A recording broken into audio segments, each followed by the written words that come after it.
Update. I, male 26, blew up my wedding by uninviting my groomsman. How do I fix things? Original post. 2 weeks ago, I had my bachelor party. I was very hesitant about having one in the first place, mainly because I don't like the connotation/expectations behind a traditional bachelor party. My best man and all my groomsmen knew this. We've known each other for a very long time, since childhood, and we're all super close. My groomsmen are male 28, male 28, male 29, best man is male 25. Before I met my fiancé, I was not a good person. I manipulated and used women, physically and emotionally, all the time, and thought it was cool/fun. This was partly because of my then unresolved trauma from women in my childhood. When I graduated from college, I started taking care of myself, physically, emotionally, and most importantly, mentally. I was able to afford therapy and really worked hard on myself to change and become a better man. My best man knew about this and has followed my journey and has been generally very supportive. He too has started to see how toxic our behavior was and is basically more or less on the same path to become a better person. Our other friends? Not so much. But it's not something that affects our friendship, and they are much better with their behavior in comparison to when we were younger. I met my fiancé shortly after the changes I made. My fiancé really helped me heal from my trauma and has embraced me with all my flaws. I feel so loved and cared for, and she's the one I want to spend the rest of my life with. Not to mention that her family has welcomed me since day one. I've opened up to her about everything, so she knows about my past, and she's well aware of my friend group and how they are. She ended up actually encouraging me to have a bachelor party so I wouldn't miss out on a once-in-a-lifetime experience. I told the boys I didn't want anything to do with strippers or strip clubs or any variation of undressed girls. They agreed. We went to a hotel with a casino and gambled for most of the afternoon. In the evening, we went back to our room and drank some more, and by the time it was 8/9 p.m., I was completely wasted. This is where things took a turn for the worse. My groomsmen were talking to a group of girls when we were gambling in the afternoon who were doing a bachelorette party. They invited them to our room, and they showed up at 9. So when they showed up, things got crazy. We all went to a club, at which point I pretty much blacked out. I remember telling my best man to take me back, and that I didn't feel good about being this drunk at a club, but he just sort of shrugged and laughed it off. Next thing I remember is coming in and out of consciousness while one of the bridesmaids from the other party was unzipping my pants in her hotel room. I tried to push her away, but kept blacking out, and I even mustered enough energy to say out loud, "Please stop, I don't want to." She kept going, and I ended up finishing. When I woke up the next morning, I was back in our hotel room. I thought I had a terrible nightmare, but I slowly started remembering everything. I began to have a panic attack. I woke everyone and tried to find out what happened. My groomsmen were being extremely dismissive and not taking it seriously, but I pressed, until one of them admitted that they thought it would be funny to convince one of the bridesmaids to take me back to her room and give me one more night of fun before I become trapped. I lost it and freaked out. I left without them and have been staying with my cousin until I figure out what to do next. I called my fiancé and told her that I need to postpone the wedding. I need time to think. Now the boys and my fiancé have been blowing up my phone. I've only been responding to my fiancé and reassuring her that it's not her, it's something with me. I sent one text 1 week later to my boys' group chat telling them they're all uninvited. I obviously told my fiancé about this but didn't explain why. She, her family, and all the relatives of my friends have been calling me a complete a-hole and blowing up my phone nonstop about the issue. The only people that know what happened are me, the boys, and my cousin. I don't have any other family, and my best man said he had no idea what they were up to and feels awful for not being there to stop/protect me. I feel so lost. I haven't slept for days. I can't eat. I can't think. I can't breathe. I can't even look my fiancé in the face. I keep making excuses about why I'm staying with my cousin, and the "I'm working through something" response is wearing thin. I feel sick every time I text her because I cheated. Even though I didn't want it, I finished, and I feel like a horrible person. It feels like I regressed, and with my history, I can't trust myself anymore, and how can I expect my fiancé to? Now for the top advice before reading the updates. You didn't cheat. You were forced upon. You were blackout drunk and told this woman no, and she continued anyway. This is not your fault. You need to understand this. You need to start by telling your fiancé about this. She deserves to know the reason why the wedding is postponed, because she is totally going crazy wondering what the heck happened. And inviting the groomsman is totally fine regarding the circumstances. I hope your fiancé will understand her reasons why, and I think when she realizes how distraught you are, she will get the gravity of the situation. But you need to tell her, soon. This is the comment you need. If you didn't want it and you said no and it wasn't respected, that is a crime. You need emotional and therapeutic support, and you need to tell your fiancé because her not knowing is just a special kind of hell for her. These guys are not your friends. They're bad guys. Don't invite them to a damn thing ever again. How do I even start a conversation about this? I don't even know what I would begin to say to the love of my life. Okay, dude, you got violated. Like legit, that's what you just described. It is not your fault, but it is your responsibility to be honest with your fiancé. Tell her exactly what happened. You got drunk around people you trusted and then learned later they planned to have a lady sleep with you while you were barely conscious, and that you will now be going no contact with them. Because you absolutely should go no contact with them. For like ever. Who knows how she'll take it? But even if you don't think you deserve her, she deserves the truth. If you keep telling her nothing, eventually she'll either get told a lie by one of your friends, or she'll think you got cold feet and or don't love her anymore. I know you're blaming yourself, even though, and I can't stress this enough, it is not your fault. So think of speaking to her as the first step to making things right. Then give her whatever time/space she needs to process.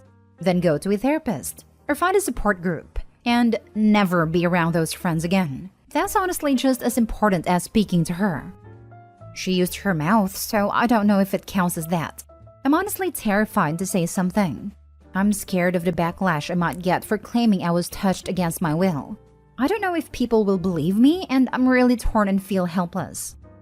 Any unwanted physical intimate action is that crime.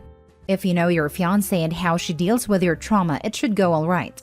You don't have to tell others what happened, just that they did something unforgivable and are no longer invited.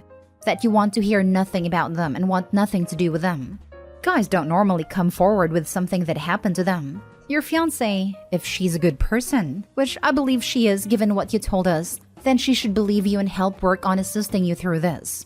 Currently, I'd suggest getting a piece of paper and a pen and just writing all your feelings out. The bad, the worse, what you want to tell her, what you don't, etc. You don't have to give it to her when you are done if you don't want.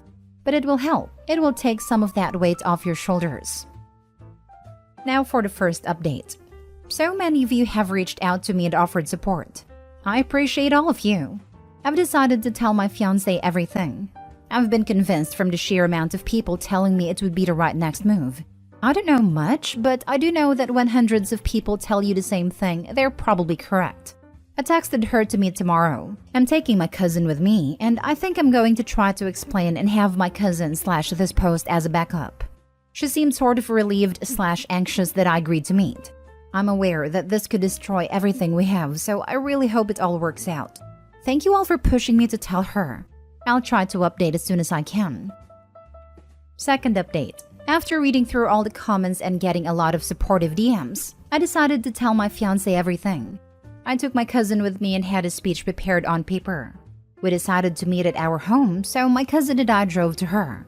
We pulled up to the driveway and my heart was pounding out my chest. I told my cousin I need to turn around and I couldn't do this, but cousin insisted and pushed me through it. As soon as I got out of the car, my fiancé opened the front door and stared at me with an emotionless face. I thought we got off to a horrible start and I was just dreading going inside. We walk in and my fiancé directs us to our living room. At this point, no one has said a word, and you can cut the tension with a butter knife. My cousin and I sit on one couch and my fiancé is sitting on a couch to the right of us, closest to me. I open by telling her that I'm really sorry about how I've been acting, and that she's done nothing wrong. I pull out my paper letter and start shaking a lot. I try reading the first couple of sentences, but eventually start to break down and have panic attacks / cry. My cousin grabbed the letter and continued reading the letter until I was able to grab it back and continue. The letter read like my first post, had a lot more apologies and emotion in it though. When I finished, I looked up and saw her extremely distraught and upset. She just stood up, said she needed a minute to think and went to the bathroom for a good half hour. I didn't know what to think. I was devastated and it was killing me inside. I didn't know what she was thinking or what she was going to do next. When she opened the bathroom door, she just ran up to me and hugged me and started bawling her eyes out. She kept saying that she was sorry about what happened to me and that she wishes she was there to protect me. We spent the rest of the night talking about it. She was very supportive and was just mad that I didn't come to her sooner. She's furious with my ex-best man and immediately texted her family, without all the details, to explain my side. She said something along the lines of, they did unforgivable things.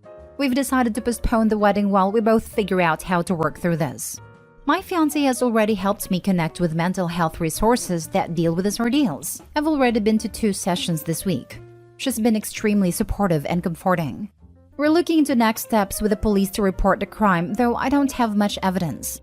I honestly don't care if I get justice at this point. I'm just glad my fiancé believes me. I told her I was scared she would think I was lying because of my past, but she said she knows I've changed and that she fell in love with the person I am today. As for my best man, I've got no contact since. It's only been 6 days since I told my fiancé, so I'm still working through some stuff. In the meantime, I'm happy to have the love of my life in my arms at night. I can rest easy at night. The nightmares have slowed/stopped. I'll try to update when I can in the future. Thanks for the advice. Wow, OP. Your friends essentially conspired together to get you violated. Never give those guys any more of your time. They aren't worth it. I'm glad to hear you're on demand now, and your fiancé sounds like an absolute treasure. Cherish her always, OP. God bless. He needs to drop the whole lot of them. This is a bit of a gendered problem, unfortunately, in that the men will think they're doing him a favor and won't see the crime. I can't imagine any of the women I know conspiring this way. They would see this as obviously for what it is. I'm so happy for you and your fiancé. I'm glad you are working through this together. I'm sorry this happened to you. I can't imagine what that was like.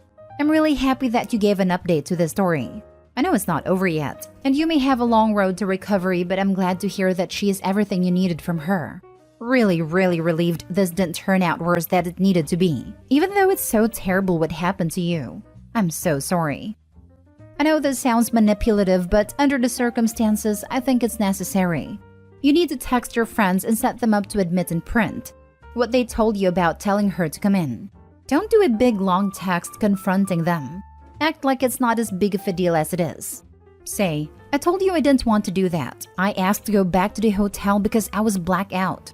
Make them admit you were that drunk. Get them to say they asked her to go in the room. This will be your evidence of the crime so you can file charges. You can file a charge against the girl, and you can file charges against your friends for at the very least reckless endangerment. Get an STD test. Can also be used as evidence. I'm so sorry this happened to you. I actually cried reading both posts. The therapists will be able to provide the courts with documentation about your mental health and how affected you were with this trauma. This will include how your life drastically changed overnight. Have your doctor give you a note to show your employer when you get a medical leave. Yes, take a medical leave regardless of if you feel like you can actually work. This will prove it impacts your ability to lead your normal life. This one might be far, but can you still not eat or drink?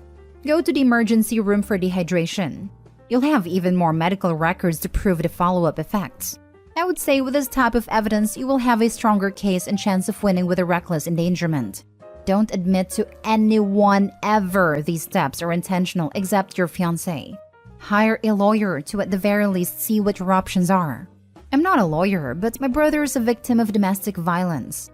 His medical records of ER visit for the time he threw something at her, therapy notes, work history, etc. significantly helped his lawsuit and his restraining order against her. I would honestly even consider trying to get a restraining order from your friends as well. Show them in the course how traumatic it is, that you don't even feel safe being around your ex-friends. Show everyone, including them, how incredibly serious this situation is. Fight, don't back down. After all your hard work, you don't deserve to have this situation anywhere near you. I'm so sorry. I saw someone comment get hotel footage. Yes, maybe try and get some bar footage if you're barely coherent and blacked out. The hotel one could also show that you didn't go in with the girls originally. They could try and say, oh, we all agreed to go back together. No, show them you went in alone with just your friends. Footage can be subpoenaed if the business deny you accessing the footage. Now for the third update. This will be my last update for a while. I just want to thank everyone for the kind words and support in my inbox. Some of you even opened up about similar experiences, and that really helped. I'm not even close to being okay mentally. I constantly have panic attacks and anxiety randomly throughout the day. Sometimes unrelated things can trigger an attack, but I'm trying my best to fight and survive. My fiancé has been my rock, and her family, her dad, mom, and sisters have been angels. They've even hired a private investigator to help with our police report that we're filing. My fiancé's dad is well connected in the legal world, and is connecting me with a lawyer who'll be pretty much taking lead with my case. In the meantime, all I can do is try working through my issues and trying to move on. It's hard, not just for me, which kills me inside. I can see the pain this situation has caused my fiancé. I can see it in her eyes. It's hard not to blame myself. I've written personal letters to the parents of all of my ex-friends, groomsmen, explaining things. I mailed them out yesterday. I'm closing that chapter of my life, as I've also mentioned that in those letters. What they do with that information is their choice. As for our wedding, we have decided to revisit things next year. Maybe sooner depending on everything we're dealing with right now. We know we don't have to rush and can just take our time. I don't know if I'll ever be okay or if the panic attack/anxiety will ever go. I hope the next time I update, I'll feel like I can breathe again. Till next time.